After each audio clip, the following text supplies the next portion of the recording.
나라가 무너지고 나라가 사라졌습니다. 물론 처음부터 완전히 망해버린 것은 아니고 점차 기울어지다가 결국에는 완전히 무너졌지만 나라만 망한 것이 아니라 그 남은 사람들은 바벨론으로 끌려왔습니다. 말도 다르고 문화도 다른 곳으로 붙잡혀 오고 말았던 것입니다.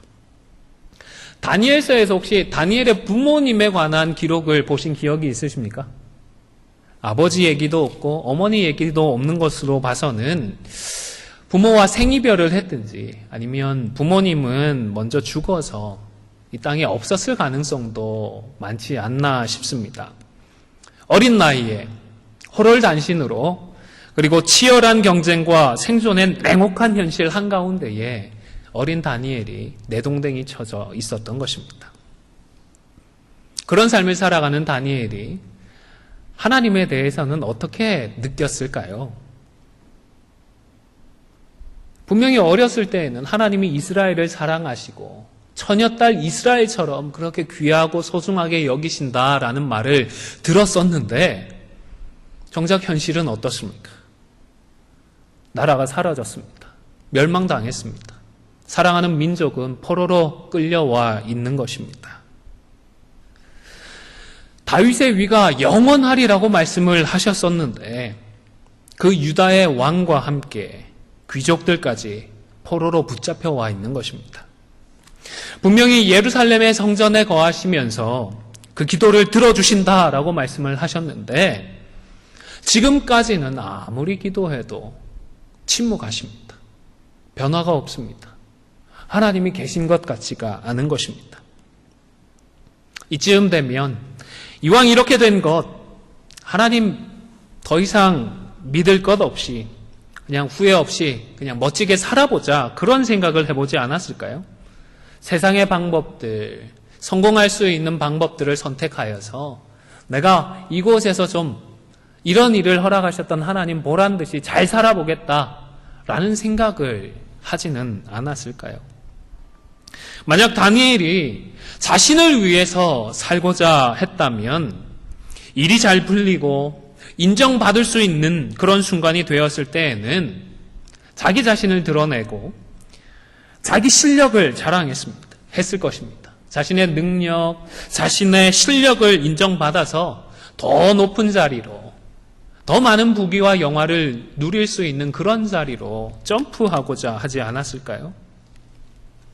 사실 그런 사람들이 꽤 있지 않습니까? 더 인정받고 더 욕심을 부리는 사람들이 많이 있습니다. 성경을 보더라도 그런 사람이 있습니다. 사도행전 12장에 보면 헤롯 왕이 등장을 합니다. 헤롯 대왕이 아니고요. 헤롯 아그리파 1세가 등장을 하는데 이 사람은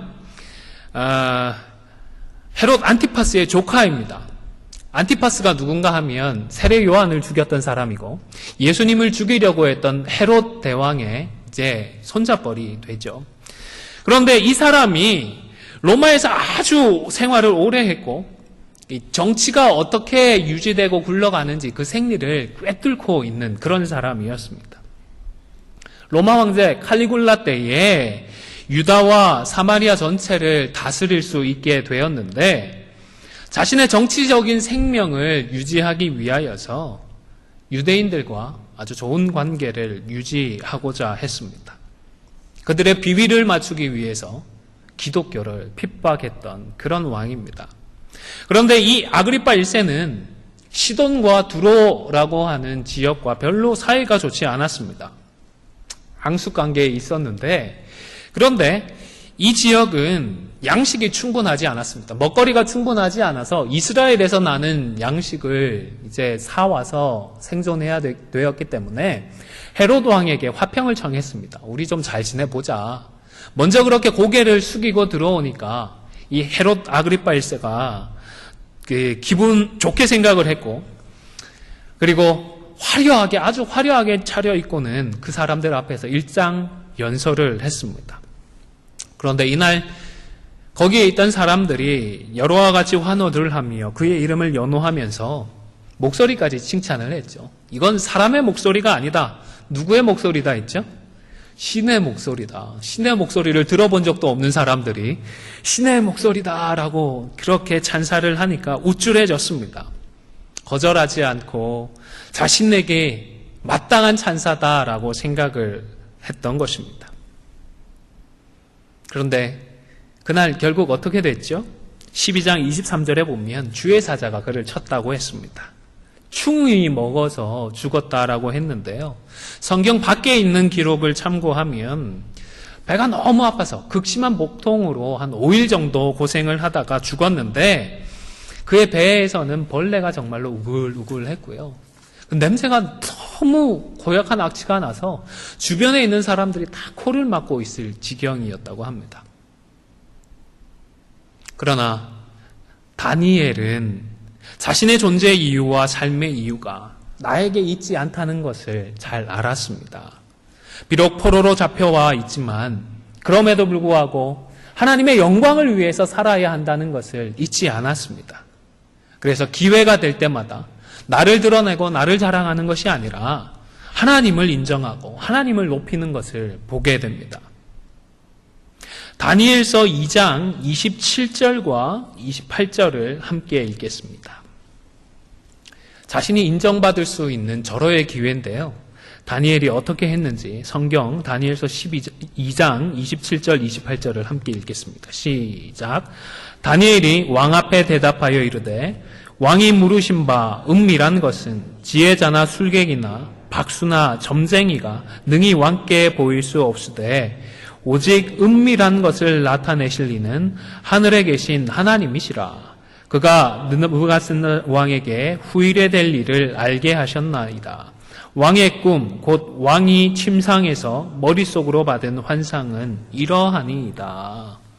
여러분, 성공하고자 하는 사람이라면 말 그대로 천재 이루의 기회가 아닙니까? 1000년 만에 한 번 오는 그런 좋은 순간입니다. 하나님이 다른 사람들에게 다 알려주신 게 아니고 콕 집어서 나한테만 알려주셨거든요. 하나님께서 가르쳐 주셨다 얘기 안 하고 왕이여 내가 얼마나 대단한 사람인지 아십니까? 왕이 이런 꿈을 꾸었습니다. 그리고 그 꿈의 해석은 이러합니다. 이렇게 자신을 드러냈다면 아무도 알 수가 없습니다. 다니엘이 정말 대단한 사람이구나. 그렇게 생각할 수밖에 없었겠지요. 그런데 다니엘은 굳이 누가 했다라고 밝히고 있죠? 하나님께서 알려주셨다라는 사실을 밝혔던 것입니다. 그가 사는 이유가 분명했습니다. 그가 살아가는 목적이 하나님이었습니다. 그래서 하나님을 자랑할 수 있을 때에 주저하지 않았습니다. 하나님을 드러내고 하나님을 높였습니다.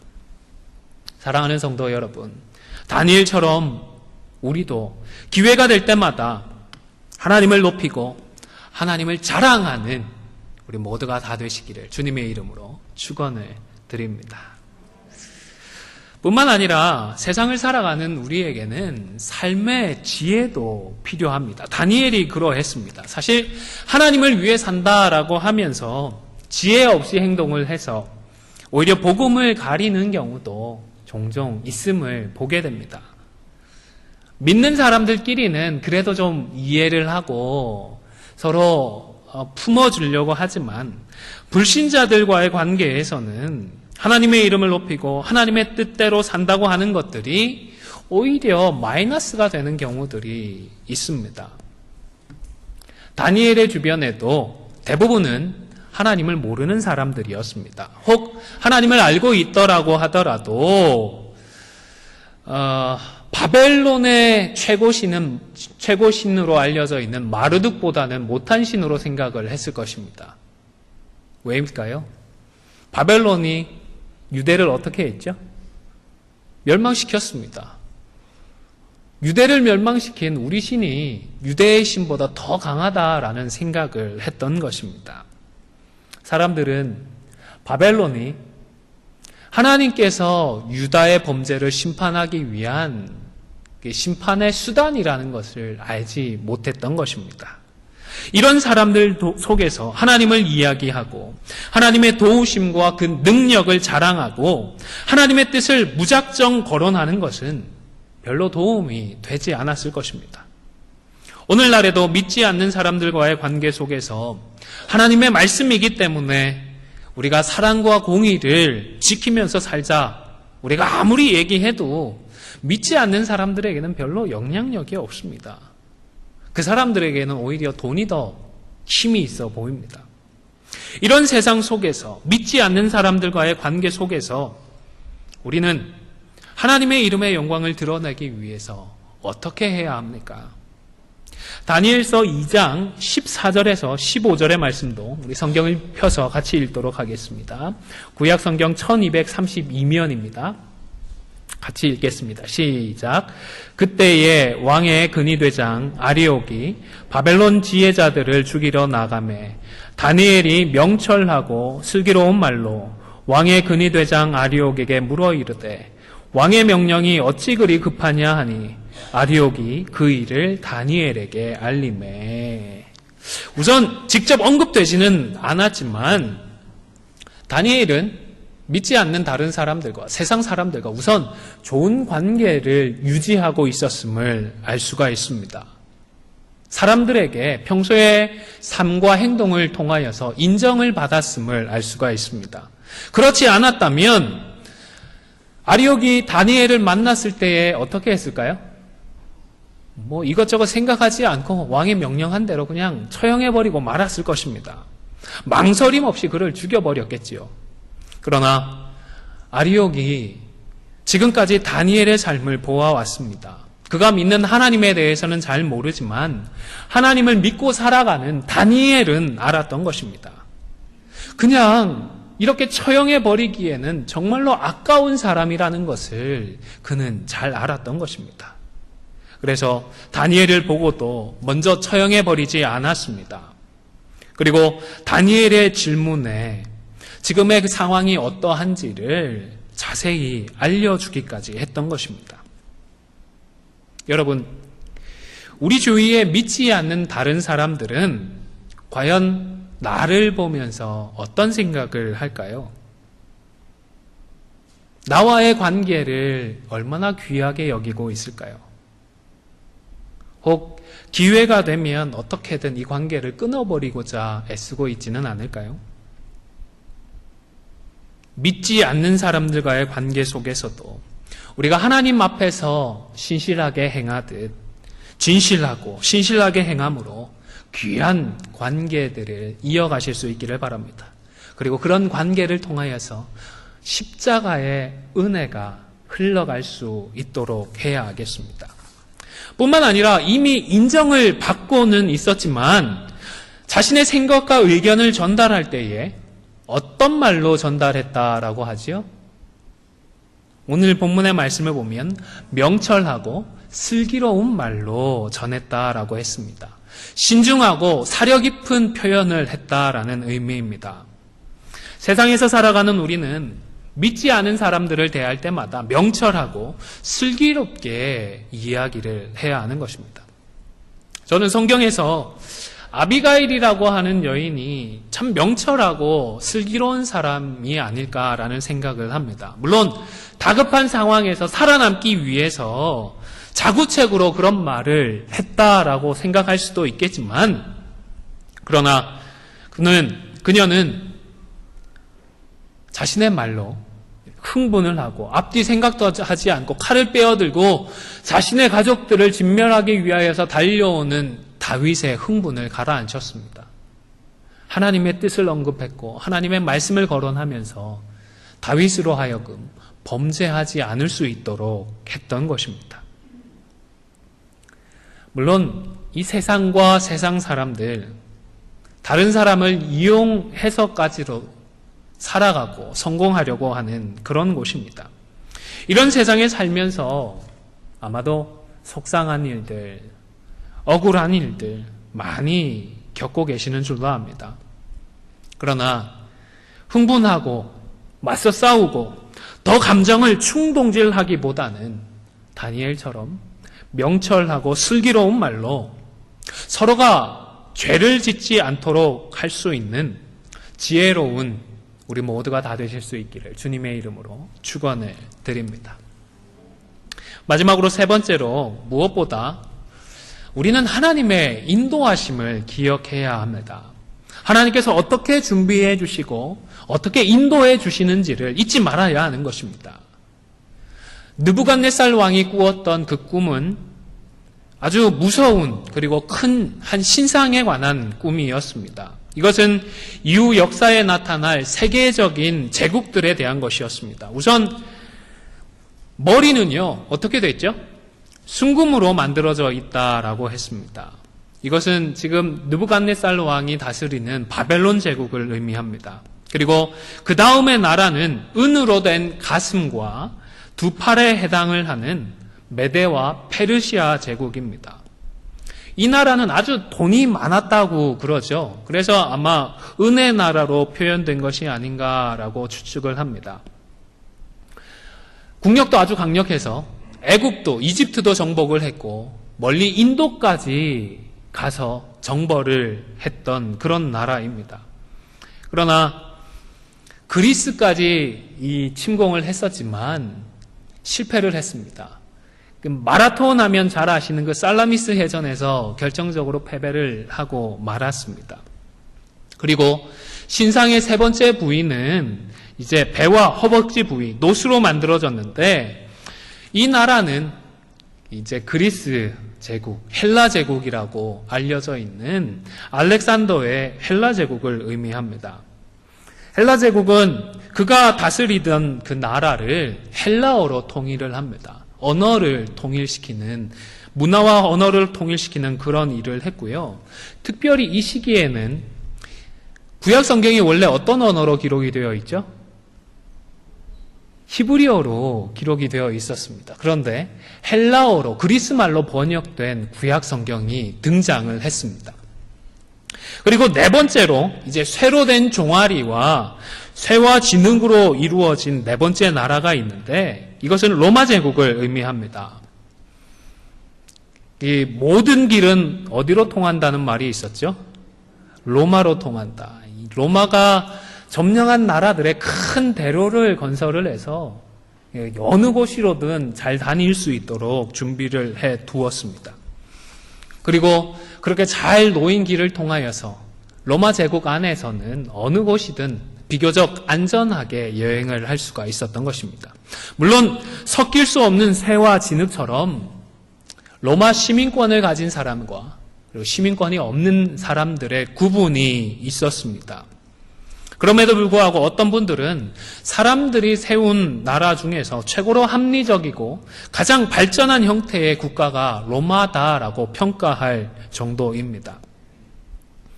그런데 일부에서는 분명히 성경은 네 번째 나라까지만 언급을 하는데 이 진흙과 쇠로 이루어진 바알까지 구분을 해서 다섯 번째 나라가 더 있다라고 추정을 하고요. 그런 나라가 뭐 대영 제국이나 지금의 미국이다라고까지 설명을 하시는데 너무 무리한 해석인 것 같습니다.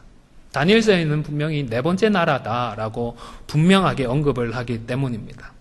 그런데요, 여러분, 하나님은 왜 느부갓네살에게 이런 꿈을 꾸게 하시고 다니엘을 통하여서 그 의미를 알려주셨을까요? 몰라도 되는 일 아닌가요? 후대의 사람들이면 당연하게 알 일인데 굳이 왜 이렇게 알려주시고 성경으로 기록하게 하셨을까요? 이 꿈은 당대의 사람들에게 주는 의미보다는 구속사적인 하나님의 뜻을 분명하게 보여준다라고 하는 더 크고 중요한 의미가 있습니다. 이 신상이 이 네 개의 나라가 결국 어떻게 되죠? 박살이 나버립니다. 누가 박살을 내죠? 그 의미는 예수 그리스도입니다. 그런데 오늘 바벨론의 표현에 의하면 무엇이 날아와서 쳐서 부셔버리죠? 뜨인 돌이 날아오게 됩니다. 사람의 손이 아니라 그냥 뜨인 돌이 날아와서 쳐서 부서뜨린다는 것입니다. 우리 허건사님 아시듯이 예수 그리스도를 의미합니다. 그리고 우리 주님이 세우신 하나님의 나라를 의미하는 것입니다. 사람의 몸으로 이 땅에 오신 예수님께서 시작된 이 하나님의 나라가 이 땅의 모든 권세들을 깨뜨리고 영원히 서게 되는 것입니다. 그런데 오늘 저는 이러한 역사 속에서 분명하게 드러나는 하나님의 인도하심에 좀 주목을 하고자 합니다. 금으로 된 머리는 어느 제국이라고 그랬죠? 바벨론입니다. 바벨론. 이 바벨론이 유다를 깨뜨렸습니다. 그래서 유대인들은 바벨론 제국 내에 있는 여러 곳으로 흩어졌습니다. 어쩔 수 없이 흩어지고 말았습니다. 그런데 흩어져서 어떻게 살았죠? 무엇을 중심으로 살았을까요? 우리 미국에도 보면 유대인들이 무엇을 중심으로 살아가고 있죠? 네. 그들의 회당을 지어서 그 중심으로 살아가고 있는 것처럼 바벨론 때에 흩어졌던 유대인들도 흩어진 곳마다 일정 숫자 이상의 유대인들만 있으면 회당을 짓고 그것을 중심으로 살아갔던 것입니다. 그런데요, 수백 년 뒤에 바울이 복음을 들고 선교를 시작합니다. 여러 지역으로 다니게 되는데 그 지역에 어디부터 바울이 찾아갔을까요? 네, 회당부터 찾아갔습니다. 바울의 선교는 회당을 거점으로 해서 복음을 증거하는 것이었던 것입니다. 바벨론 때에 시작된 회중이 나중에 복음 전파의 중요한 거점들로서 사용이 되었던 것입니다. 그뿐이 아니죠. 메대와 바사 제국은 고레스 왕 때에 어떻게 해줬죠? 바벨론에 붙들러 갔던 유대인들을 예루살렘으로, 유대 땅으로 돌아오게 해주었습니다. 참 중요한 일입니다. 예수님께서 이 땅에 오셨는데요. 구약 성경에는 누구의 자손으로 오게 하겠다고 예언을 하셨죠? 다윗의 자손으로. 뿐만 아니라 어느 곳에 오겠다, 어느 지역에 무슨 사람으로 오겠다 다 말씀하셨잖아요. 그런데 유대인들이 붙들려 가서 여전히 바벨론 땅에 있었다면 어떻게 될까요? 베들레헴은 어떻게 되고 나사렛은 어떻게 되었을까요? 하나님께서 그 전부터 계획해 놓으셨던 일들을 성취하기 위하여서 페르시아 제국을 통하여서 이스라엘 백성들을 돌아가도록 인도하셨던 것입니다. 그리고 헬라 제국은 또 어떻습니까? 헬라 문화와 헬라 언어로 세계를 통일했습니다. 구약 성경이 어느 나라 말로까지 번역이 되어 있었다고요? 바로 이 헬라어, 그리스어로 번역이 되어 있었습니다. 로마 시대에 복음을 증거되어질 때에 서로 언어가 달랐다면 어떻게 되었을까요? 성경을 번역해 주는 데만 해도 수십 년이 걸립니다. 평생을, 지금도 소수민족의 언어로 번역하시는 선교사님들은요, 평생을 한 언어를 번역하는 데 시간을 투자하고 계십니다. 그런데 이미 언어가 통일이 되어 있었습니다. 바울이 복음을 전할 때에 어느 곳에 가든지 헬라어 성경 한 권이면 되었습니다. 자, 예수님이 이런 분으로 오신다고 되어 있었지, 성경만 펴면 다 그 헬라어 성경을 읽을 수가 있었던 것입니다. 또 마지막 로마 제국은 어떻습니까? 모든 길은 어디로 통한다고요? 로마로 통한다고 했습니다. 바울이 복음 전할 때 어느 길을 따라다녔을까요? 로마가 이미 닦아놓은 그 길에 땡전 한 푼 안 들이고 편하고 안전하게 다니며 복음을 전했던 것입니다. 여러분, 하나님께서 이 모든 제국을 통하여서 복음의 그 확장과 하나님 나라의 확장을 위하여서 다 예비해 놓고 인도해 가고 계셨던 것입니다. 역사와 하나님의 나라를 계획하신 우리 하나님께서 이 모든 일을 성취하기 위해 치밀하게 준비해 놓고 인도하고 계셨던 것입니다. 그뿐만이 아닙니다. 우리 하나님의 이러한 준비와 인도하심은 구원의 역사만으로 국한되지 않습니다. 우리 한 사람 한 사람을 우리 하나님은 살피고 계시고 우리의 삶을 인도해 주고 계십니다. 우리의 삶을 돌아보시기를 바랍니다. 그리고 순간순간 드러나는 하나님의 손길을 확인하십시오. 하나님은 우리 한 사람 한 사람을 위해서도 중요한 계획들을 하시고 간섭하시고 인도해 오셨습니다. 지금까지 그러신 것이 아니라 앞으로도 그렇게 인도해 가실 것입니다. 이러한 하나님의 인도하심을 무관심함으로 흘려버리지 마시기를 바랍니다. 기억하시고 우리의 삶과 허락된 사명을 감사함으로 감당해 갈 수 있기를 주님의 이름으로 축원을 드립니다. 이제 말씀을 마무리하고자 합니다. 서두의 할머니와 의사의 이야기를 다시 생각해 보시기를 바랍니다. 의사는 할머니의 이야기를 대수롭지 않게 흘려버리는 실수를 범했습니다. 혹 우리는 우리의 삶 속에 나타난 하나님의 준비하심과 그 인도하심을 이렇게 소홀히 흘려버리지는 않았을까요? 우리 하나님은 살아계십니다. 역사를 주관하십니다. 그리고 우리를 사랑하셔서 우리의 삶도 인도하고 계십니다. 아무쪼록 우리의 삶과 우리의 사명을 위해서 우리 하나님께서 준비해 놓으신 것들을 흘려버리지 말고 잘 누리며 또한 인도하심에 순종해서 풍성한 믿음의 열매들을 맺어나가는 우리 모두가 다 되시기를 주님의 이름으로 간절히 축원을 드립니다.